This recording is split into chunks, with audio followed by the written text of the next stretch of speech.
Can you keep a secret? Hey, it's Oliver with the Coast Real Estate Team. Today I want to talk to you about confidentiality and why it is so important when buying or selling a home. I have 5 brothers and sisters. There's a running joke in our family. If you want something to be widely known in the neighborhood, you go to one of my sisters and say, hey, yada yada yada, but you can't tell a soul.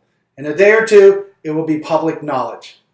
Now you might be in a profession where confidentiality, although important, may not be a bedrock of your job. However, if you're an accountant, an attorney, a realtor, a priest, confidentiality is a bedrock cornerstone obligation you owe your client. Now let me give you an example when we're selling a home. About a year and a half ago, I listed a home, very nice home on a golf course. Comps were all over the place. The appraisal came in about $40,000 low. The buyer's agent called us and said, hey Oliver, you're going to need to drop the price $40,000 so we can close. I reviewed with my client and here was our response. We feel bad. Your client will either need to come to closing with $40,000 of their own money that the bank's not willing to lend them, or we're going to relist the property. She said, Oliver, I told you, they just sold their home. She's 8 months pregnant. They really need to close. They don't have a place to stay. And I said, exactly, you did tell me that. You really shouldn't have. You violated your oath of confidentiality to your client. And we were able to use that information. I will tell you in this case, we only ended up coming up about $30,000 or so.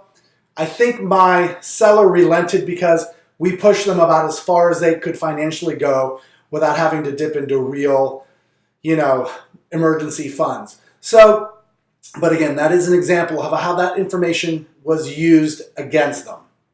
On the buy side, when we represent buyers, I really can't tell you how many times this year the listing agents, and it pains me to say this, not just inexperienced, but incredibly experienced agents, have talked to us about financial distress that's not public knowledge, impending, upcoming separations that aren't official divorces yet, or other familial situations that we had no right knowing. In those situations, we always advise our clients to put in what we call a naked offer, very few contingencies with a 99.9% certainty of closing. The sellers hem and haw, but at the end of the day, it wasn't price that they were looking for. It was the certainty of closing. Again, it pains me to say that it's not just inexperienced agents that are doing this.